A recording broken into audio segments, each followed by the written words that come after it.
कोल्हापूरच्या पंचगंगा नदीनं धोक्याची पातळी ओलांडली आहे। जिल्ह्यात पूर परिस्थिती गंभीर झाली आहे। अनेक नदीकाठच्या गावांमध्ये पाणी शिरल्यानं आपत्ती व्यवस्थापनाच्या टीमनं मदतीचं कामही सुरू केलंय। रात्री उशिरा एनडीआरएफची टीम दाखल झाली असून मदत कार्याला सुरुवात करण्यात आली आहे। पंचगंगा नदीची धोका पातळी 43 फूट असून सध्या 44 फूट 8 इंचावरती वाहतेय। अशीच परिस्थिती जिल्ह्यातील इतर नद्यांची आहे। पूरस्थितीवर नियंत्रण मिळवण्यासाठी पुण्यातून एनडीआरएफचे 40 जवान आणि 6 बोटींसह कोल्हापुरात ते रात्री दाखल झाले आहेत।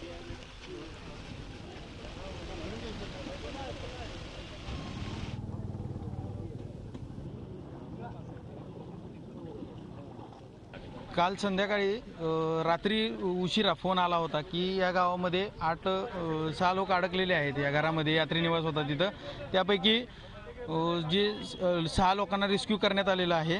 त्याच्यामध्ये प्रदीप शिंदे यांचा यात्री निवास आहे। त्याच्यामधून जी 6 लोक होते त्याच्यामध्ये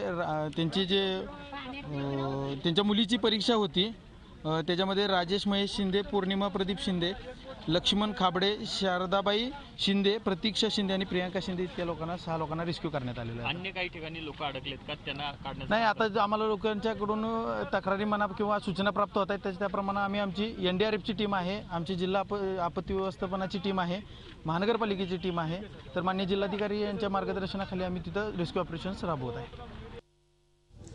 आणि एकूणच या संदर्भात अधिक माहिती आपण घेतली आहे एनडीआरएफच्या जवानांकडून, बघूयात।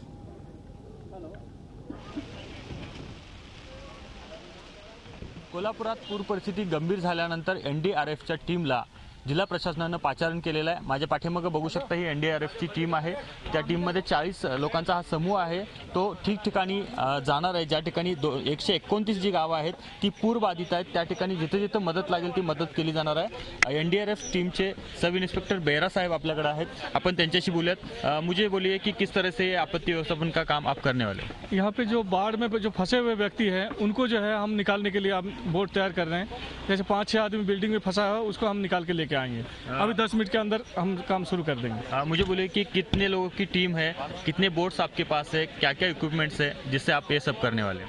जैसे कि यहाँ पे हम 1 बोट लाए हैं, ऐसा हम 6 बोट लेके आए हैं। एक टीम और हमारा दूसरी जगह में काम कर रहे हैं और एक टीम इधर आए हैं। ऐसा 40-45 आदमी, हम लोग 45 आदमी यहाँ पे आए हैं। अगर और ज़रूरत पड़ेगी तो एनडीआरएफ की टीम कहाँ से आएगी और उसकी क्या व्यवस्था की गई है? क्या वैसा व्यवस्था है हमारा, जैसा यहाँ से हम फ़ोन कर देते हैं तो हमारा जो हेडक्वार्टर है वहाँ से और टीम आ जाएंगे। हेडक्वार्टर में और 2-3-4 टीमें हमारा तैयार रहते हैं। ऐसा कोई प्रॉब्लम नहीं है। फिर और इससे पहले कहाँ का रेस्क्यू का काम किया था? ऐसा रेस्क्यू तो हम बहुत जगह में किए हैं। जैसा हर जगह में जेंडके में भी जाके हम रेस्क्यू करके आए हैं। साथ साथ में यहाँ उत्तराखंड में भी हमारा 2 टीम किए हैं, वहाँ पे काम चालू है। फिर उसके बाद में जैसा कि आपका यहाँ चेन्नई में भी जाके हम रेस्क्यू में ऑपरेशन में काम करके आए हैं। धन्यवाद। आपण पाहिलं की ह्या टीमनं वेगवेगळ्या ठिकाणी जे पूरबाधित क्षेत्र होते त्या ठिकाणी आपत्ती व्यवस्थापनाचं काम केलेलं आहे। या ठिकाणी सुद्धा चोख तशा प्रकारचं काम करून जे पुरात अडकलेली लोक आहेत त्यांना बाहेर काढण्याचं काम युद्धपातळीवर सुरू करू, अशा प्रकारचा विश्वास एनडीआरएफ टीमचे सब इन्स्पेक्टरांनी व्यक्त केलेला आहे। एकूणच ही परिस्थिती सुधारण्यासाठी जिल्हा प्रशासन अलर्ट असल्यामुळं आतापर्यंत तरी कोणत्या प्रकारची जीवितहानी झालेली नाही आणि यापुढेही होऊ नये अशा प्रकारची आपण अपेक्षा व्यक्त करू शकतो। Video journalist Mithun Rajecha, Pratap Naik, Zee media, Kolhapur. Zee 24 तास रहा एक पाऊल पुढे।